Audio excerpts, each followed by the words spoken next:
Electricity connection goal moves another step forward.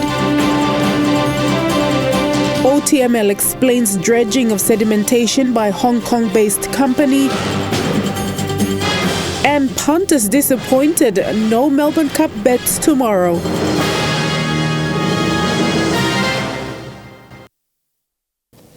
Good evening. This is Monday's news. I'm Charmaine Poriambe.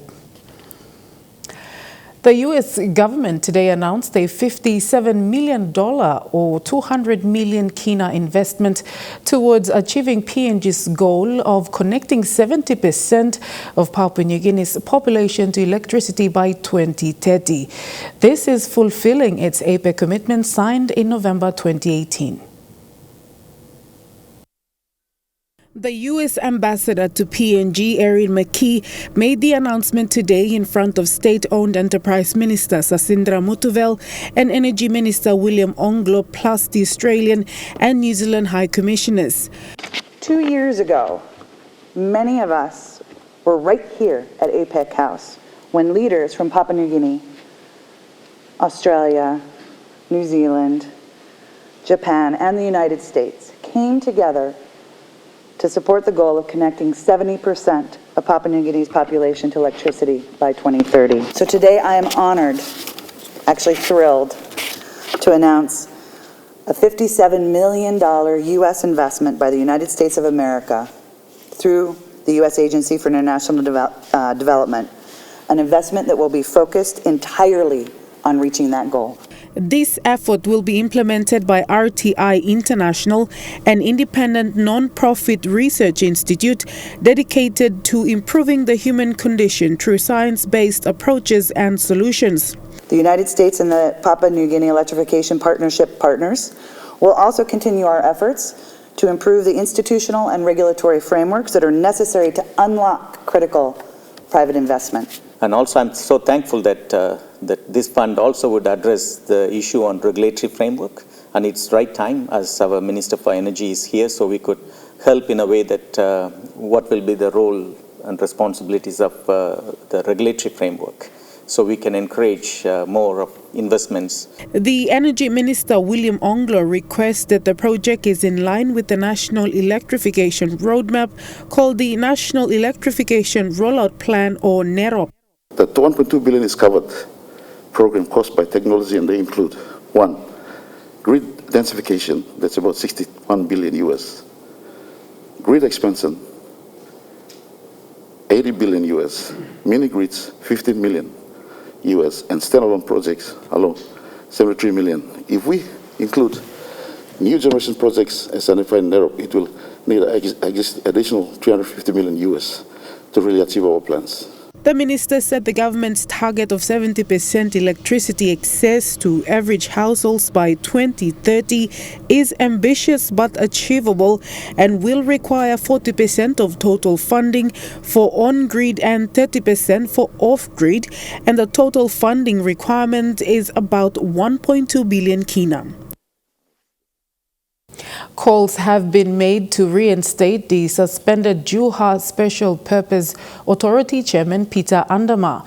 According to a source, a directive by the Office of the Prime Minister to the Inter-Government Relations Minister Pila Niningi alludes the reappointment of Andama. Andama and SPA Treasurer Alex Arabia were sidelined, and about 2 million kina was withdrawn under false pretext and is now a fraud-related case. EMTV understands a directive letter on the 26th of October to Minister Niningi to withdraw his decision and allow the Juha Special Purpose Authority chairman to carry out his task. Treasurer Alex Arabia was also sidelined for allegations of misappropriation and was cleared by the Waigani court recently. He says this has delayed the authority's plan to serve the people. Authority, after 3 years' time, also changing board, even chairman, in 1 year yet. I'm one something now. 1 year no, it's just only 6 months that they suspend me. So me making 1 year. The chairman making 1 year. During the suspension of Chairman Andama and Treasurer Arabia, about 2 million kina was withdrawn from the bank.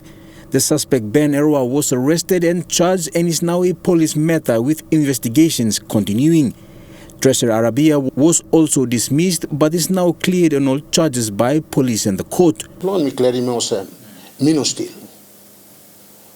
Minister using working wrong decision, lost suspending me. Minister in what power lost suspending me. So this like something minister not making. Chairman Andama says his board is intact and wishes to continue their good works to serve the people and not waste resources in court. The call is now upon the Intergovernment Relations Minister to head higher to the directive by the Prime Minister and execute his responsibility. For too long, we have been waiting. We have been waiting and we are yet to receive those benefits. Other project areas, they have received theirs. What about the PDL9? Jack Lapave Jr., National EMTV News. The proposed dredging project by a Hong Kong-based company at the delta of Fly River will not make any difference to sedimentation issues in the lower Oak Teddy and Middle Fly, as it is being addressed through OTML's dredging operation at Bige. This is according to the CEO of Oak Teddy Mining Limited, Mushewero. However, he says it may assist with the opening up of the shallow sections of the Fly River channel. Wera says OTML's dredging operations in Bige currently captures a large volume of sand material from the Oak Teddy River. He adds what passes through the Middle Fly and the South Fly are mainly fine silt which remains in suspension, and therefore this proposed project will not make a lot of difference to sedimentation issues faced in the lower Oak Teddy and Middle Fly. Answering to questions of whether the sand contains minerals that can be extracted, Wera said bulk of the materials that end up in the South Fly is from natural sediments, and therefore the mineral and element content in the dredged material will be low because of the high dilution factor. He says the project is an initiative of the government through the Ministry of Environment and Conservation and will not affect the Oak Teddy operations in any way. The mine has been told that the materials dredged from here will be used for construction purposes back in Hong Kong. Environment Minister Wera Mori didn't specifically tell the media where in the construction industry the sand will be utilized for. Well, they have got to get rid of the waste, and the waste that have been contaminated by activities of the mine, and they can take them away. We don't want to know where they take them away to. However, when further asked, he said it would be used for construction work back in Hong Kong, telling the media the next time one visits Hong Kong, the runway on which the plane lands could have been built from sand here in PNG. Further research found that an article in the New Civil Engineer in June 2020 pointed out that contractors on Hong Kong International Airport's third runway reclamation project have been faced with challenges in sourcing sufficient sand to complete the work. Reclamation of the 65 hectares area is being completed through a combination of placing dredged sand and deep cement mixing. Ruth Rungula, National EMTV News. The National Speaker of Parliament, Joe Pomat's application for leave to be an intervener in the National Pandemic Act challenge has been dismissed by the Supreme Court today. Justice David Hudson refused Pomat's application, stating that the applicant, opposition leader Belda Nama, did not name the Speaker as someone whose interest will be affected by the application of the law. Pomat filed the application for leave on 30th September with the intention to explain to the courts on the issue of whether or not the Pandemic Act was properly passed by the Parliament. However, the Supreme Court refused his application this afternoon on grounds that it was not satisfied that Pomat had an interest in the matter. The date for the substantive matter is yet to be set by the courts. This is National EMTV News. More stories after the break.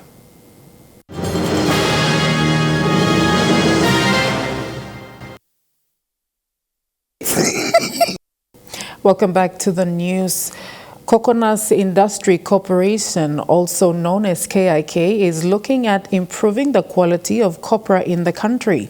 General Manager of the Coconut Research Limited, a business arm of KIK, says this is because right across PNG, very bad copra has been produced. Uron Salum adds this has not even created a separate market for high-quality copra. According to KIK, history showed that PNG had 3 different grades of copra until the demise of the Copra Marketing Board at least 2 decades ago. There was a high-quality copra. There was a high-quality copra called the hot hair grade. The middle was called fair, merchantable standard. And the last grade was smoked, the no good copra.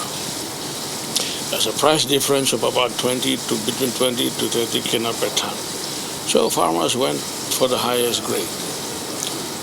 And that was that motivation to do it. But when the industry was deregulated, the quality of copra dropped to where it is today.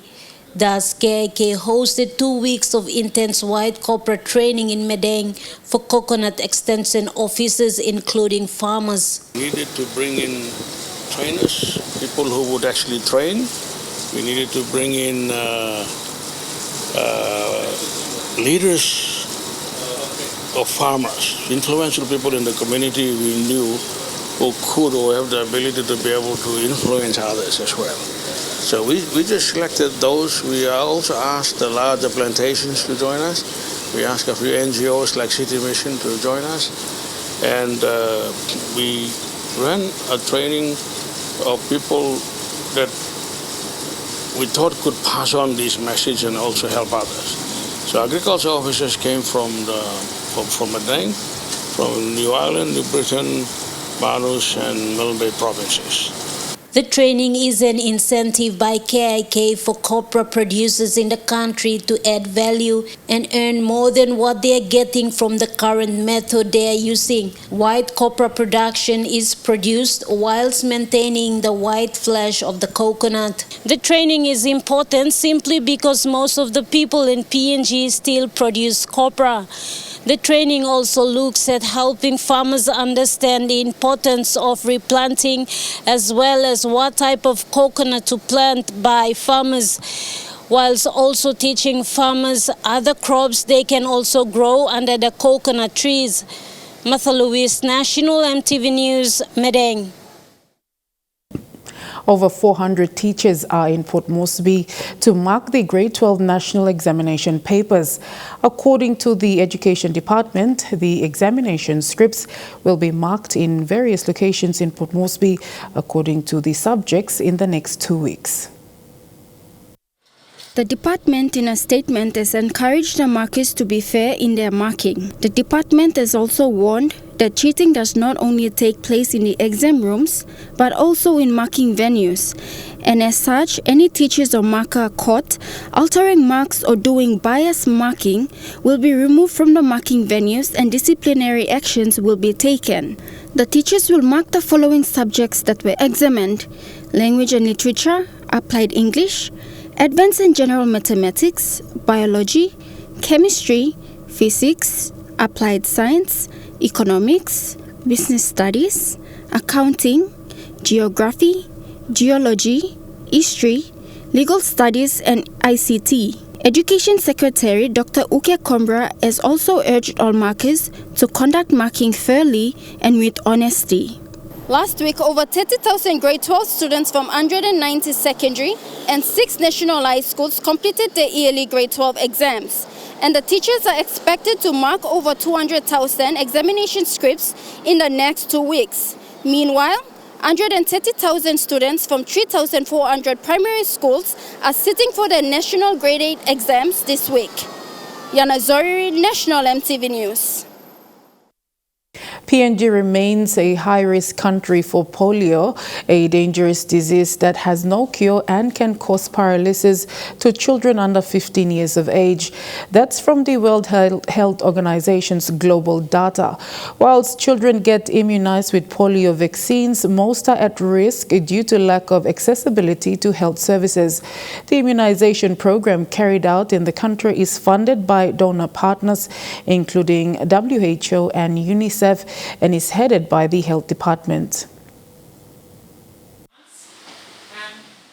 According to WHO data, Morbe reported 56% of oral polio vaccination coverage from January to July this year, whilst NCD the highest with 92%. Morbe's Provincial Deputy Administrator for Social Sector, Robin Bazino, questioned the impact of the campaign during the launching of the Provincial Polio Campaign in Lae today. Bazinouk said health is a priority area, however, the awareness and the immunization doesn't reach the people in the remote areas. Only suppose government look long. One enabling environment reachable man road accessibility. And by addressing this issue. Suppose road accessibility by taking time, one area where Papua New Guinea government must fund him, long or transportation below officers play. Suppose chopper can drop off one remote area, now all can campaign, come down, the immunization will begin. I think you may reach him, Morobe. The 2 weeks polio campaign for Morbe began yesterday as health officers began in Nawai and Lae district. The campaign identifies number of children reached with vaccine, allows changes to be made to cover children missing out on the vaccine, and to stop spread of polio. I want to say at this juncture, thank you to WHO, our donor partners. For the record, all the immunization, a lot of the programs in health in this country are carried out by donor partners. They are carried by the donor partners. The cost is carried by the donor partners. Tomorrow, take off the go by Minister Mohamed. Whilst the country aims to immunize over 1 million children, Morbe aims to immunize over 10,000. The polio immunization is integrated with vitamin A and deworming programs. Morbe's Health Authority CEO Dr. Kippers Binga said PNG, including Morbe province, is still struggling with the vaccine coverage. We need to work in partnership with our health people. So we will be taking that, we will be making that awareness. We are hoping to have a discussion with all, have a meeting to all the DDA logistics meeting later. I want the member management team to come down. I'm still waiting for that opportunity to present. We will come down and give you all the statistics as our good Deputy PS said. Immunization coverage is one of them. And where our MPs can partner with us to make sure that your district is vaccinated or immunization coverage must more than 80%. We are going to be doing it. We try to share this idea so that the people in DC making place must invest where appropriate. Julie Badui, OA, National EMTV News, Lae. And now looking at the Nest Fund market report, the Kina opened unchanged at $0.2860 in the interbank market this morning. At Bank South Pacific, the Kina is buying $0.2785 $0.3929 Australian dollars, $0.4184 New Zealand dollars, and 28.47 Japanese yen. Looking at the commodity prices at New York close, gold is trading lower, coffee closed lower, cocoa closed higher, crude oil is trading lower, palm oil closed higher, and copper closed lower. And on the stock market, the Dow Jones closed lower, the ASX 200 is trading lower, the All Ordinaries is trading lower. Among stories after the break, punters disappointed over cancellation of Melbourne Cup betting tomorrow. Stay with us.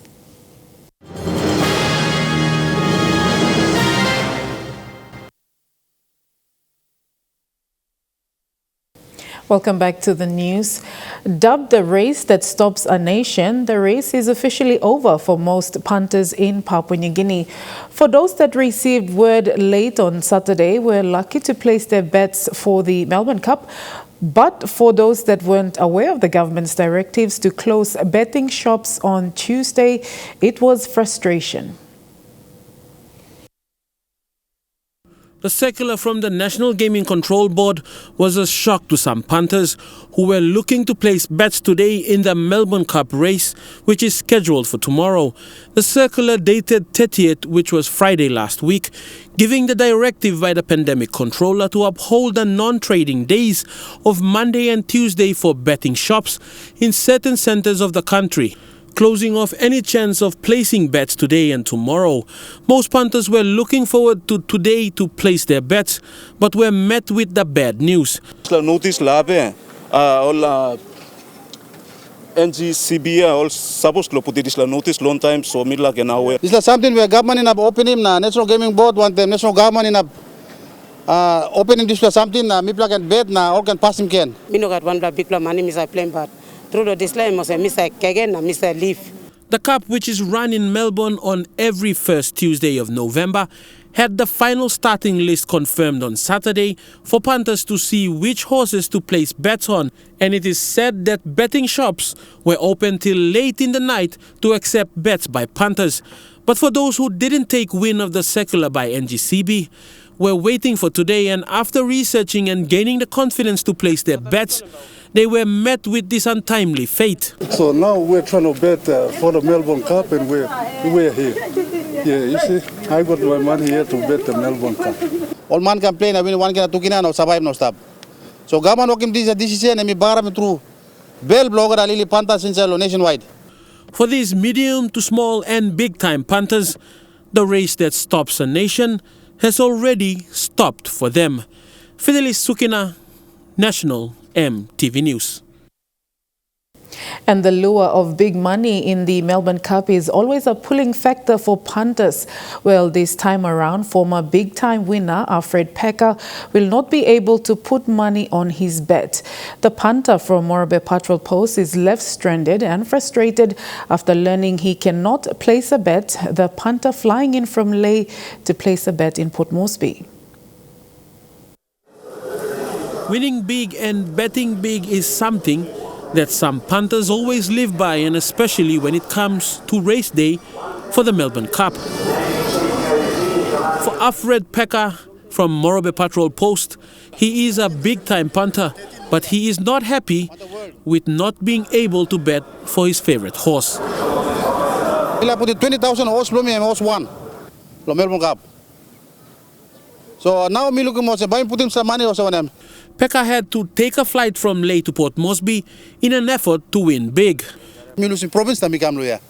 Thought of winning big money amount in here. Me come now then, I don't know. Pecker says with a limit on payouts in Moorabbin Province for Melbourne Cup winners, he and other punters have made it to Port Moresby, where he says there is no limit for the winning amount. Me plug all Moresby because Lae minimum long winning minimum am down. 100,000. Now, here almost be open amount. We win up to millions. So, plenty punters or Lae all come to Moresby because they want to win big money here. Punters may be frowned upon by some in the public eye, but they are taxpayers as well, with the government making money off their bets, which a component of the money placed for a bet being taxed, and the National Gaming Control Board has for the past months been losing much revenue in the gambling scene as well. People are paying big tax to government. This is the only day that government should recognize him. This is the day or some other punters inside the country, Papua New Guinea. Even all man to play host to, even all work man to stop number about to, even all mama to all picking it to, or second bet loss. Now government should be working big money now. This is the day and government not working now. For Pecker, he talks big, and he has backed it up in the past with a big win in 2015, where his bet of 16,000 kina after tax from a 20,000 kina bet yielded him a huge turnover, and he even boasts that he gave away 10,000 kina to the crowd. The Lae in 2015 kina betting shop. I put 20,000 bet, but 4,000 went to tax and only 16,000. And I got 208,000 from there at the Kinabaling stop in Lake 8th Street, Top Town. Now me throw me 10,000, lo public, lo Lake City Town, open grab na kisim sa money. For Pekka, he may not be betting this year, but he still has gained much as an avid punter. He even invested his winnings in 2015 and is looking for more luck into the future. I bought Costa Bass and one of my second and 10 sitter from Gadok. Now this is something because of us. So the little punters now me blast up. Our struggle in life and Osta so. Os feed us now me blast up. Fidelis Sukina, National EMTV News. Turning abroad, just 2 days out from the US election and coronavirus and an appearance from a Donald Trump advisor on a Russian propaganda network have overshadowed the final days of campaigning. The latest poll showed Joe Biden is ahead of Donald Trump by 10 points. Get much colder in Michigan today. A little tough out here. But the heat is on President Donald Trump. You better get out there and vote. Just 2 days to go and he's behind in every battleground state. Join the red wave. We have a giant red wave that's formed. It's formed. He needs a tidal-sized wave at this point. The polls show a wider gap to close than he did 4 years ago.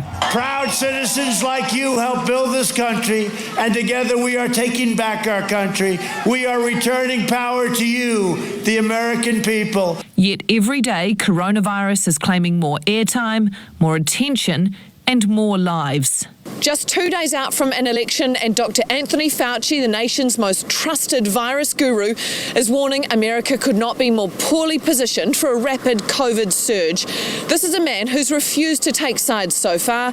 He's essentially condemning Donald Trump's stance and endorsing Joe Biden's. Also today, this interview with Mr. Trump's trusted COVID advisor airing on Russian state propaganda network RT. Lockdowns will go down as an epic failure of public policy by people who refuse to accept they were wrong. Dr. Scott Atlas is a neuroradiologist, not an expert on infectious diseases. We're creating a generation of neurotic children, forcing them to wear masks and be 6 feet apart from their friends. He later tweeted an apology for talking to RT, but not for what he said. And then the plague came in from China. But even with nearly 100,000 new cases each day, the denials from President Trump keep coming. We're rounding the turn, we're rounding the corner anyway. Playing to his own beat, his supporters now doing the same, gathering in California, causing traffic chaos in New Jersey. We shut it down, baby, we shut it down. The FBI is now investigating yesterday's incident, a highway motorcade ambushing a Biden campaign bus in Texas. Oh my God. Tension, trouble and Trump, and still 2 days to go. Meanwhile, Democrat candidate Joe Biden spent the day campaigning in Philadelphia just days after a police shooting led to disorder and violence in the city's streets. Pennsylvania is critical for both candidates. And while his opponent crisscrossed the nation, Joe Biden spent his entire day in the Keystone State. President Trump is terrified of what will happen in Pennsylvania. He knows that the people of Pennsylvania get to have their say.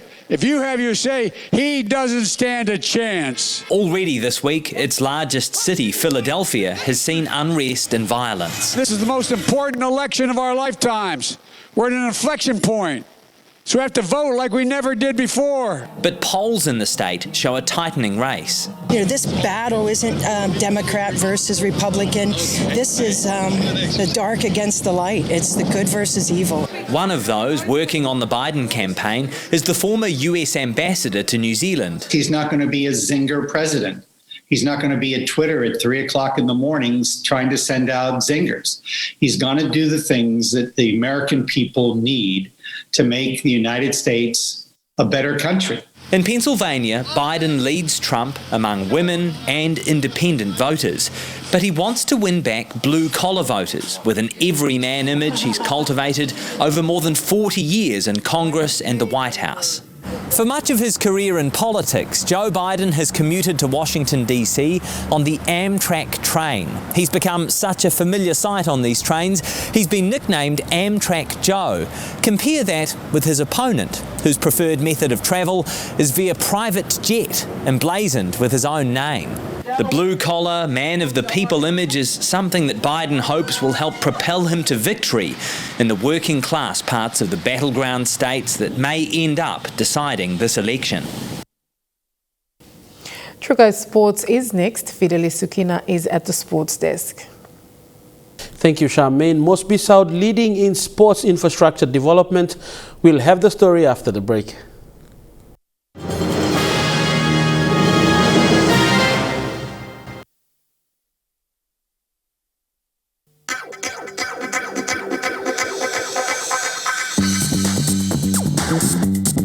True Guys Sports.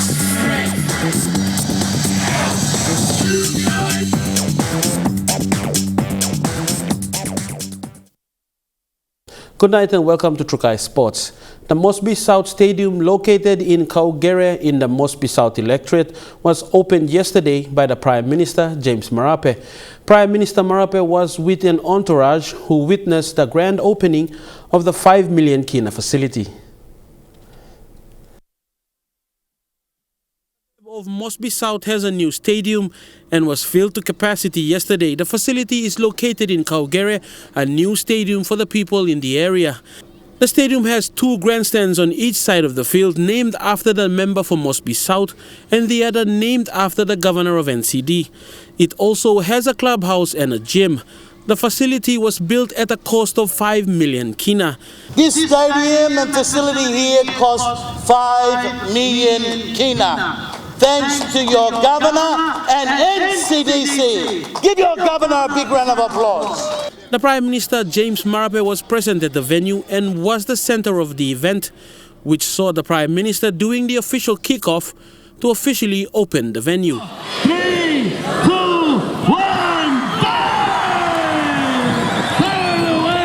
What is happening here in Mosby South electorate, and as far as this stadium is concerned, the Port Moresby South Stadium is a product of a Member of Parliament putting to good use DSIP that has been funneled by the central government, Golong District Logan. Paul Spakop, the governor of NCD, said that sports is a key part of building positive mindsets in the city, and promoting it with infrastructure like the venue will help youth to improve in their sporting endeavors. Through sport, we can develop good social values in our young people. Discipline, respect, teamwork, commitment, all the good virtues that are important to shape young people of our country to become great and achieve their dreams.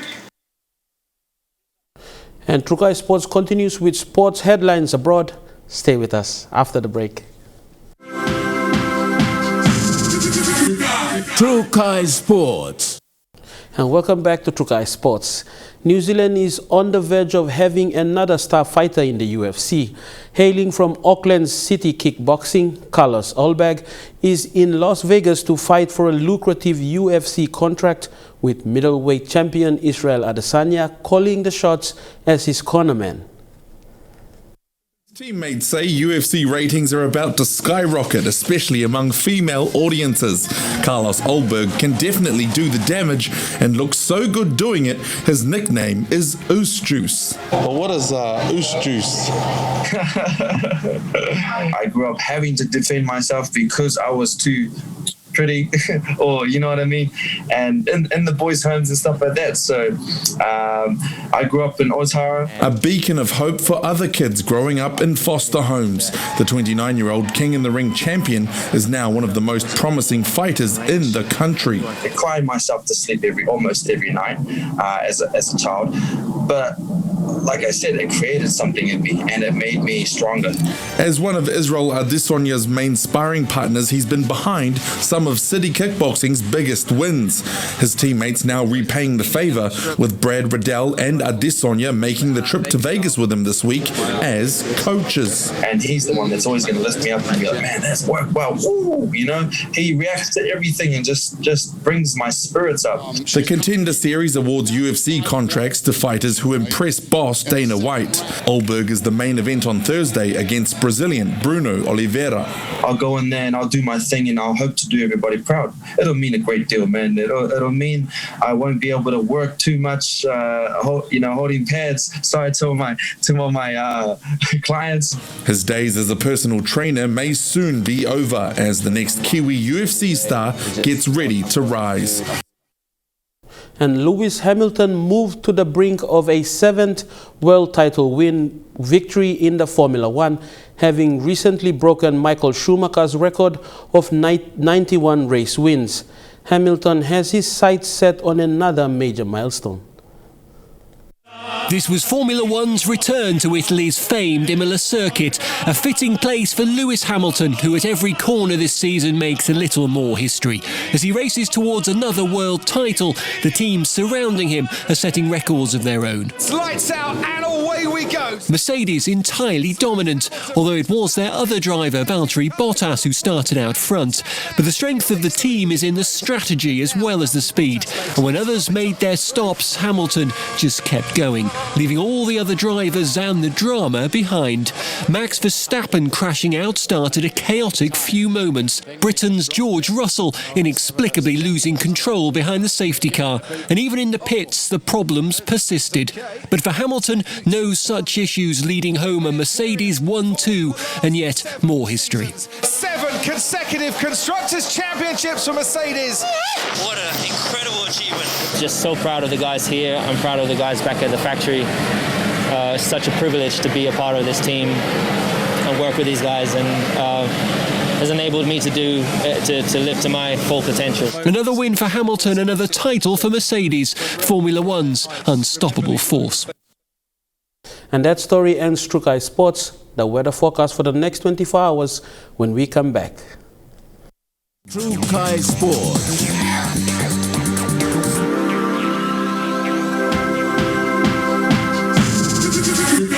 Trukai Sports.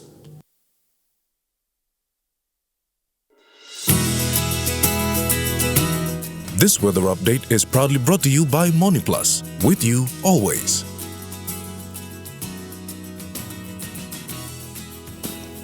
Weather forecast for tonight and tomorrow. In the southern region, Port Moresby, fine sunny, then afternoon thundery showers.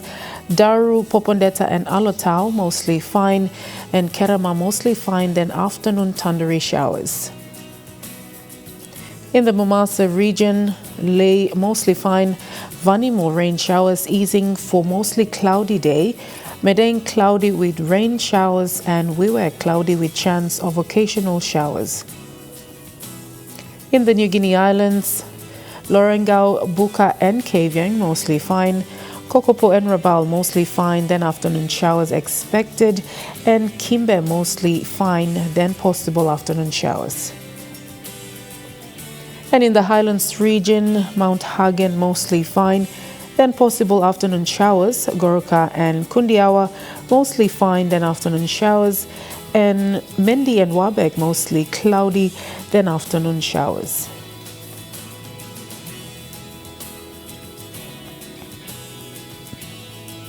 Forecast for small crabs for the next 24 hours. Waters of southern PNG Indonesian border through Torres Strait to Daru to Kiwai Islands to Kerema to Yule Island to Hood Point to Samurai Island seas 0.5 to 1.5 meters.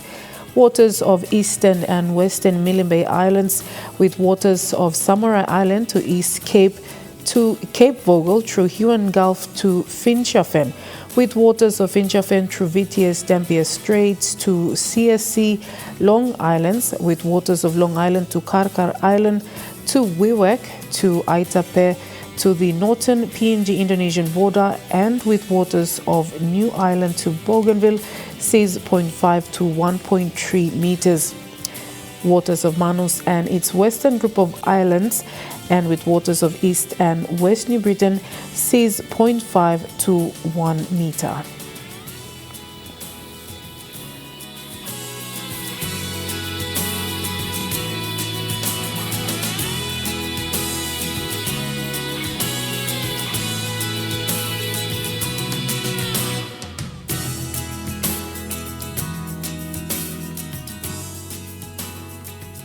Ocean focus for PNG areas. The coral seas slight to moderate with southeast winds at 10 to 20 knots with gusts to 25 knots. The Solomon seas slight with southeast winds at 10 to 15 knots. The Bismarck seas smooth to slight with southeast winds at 5 to 10 knots. And the Pacific Ocean sees slight with southeast winds at 10 to 15 knots.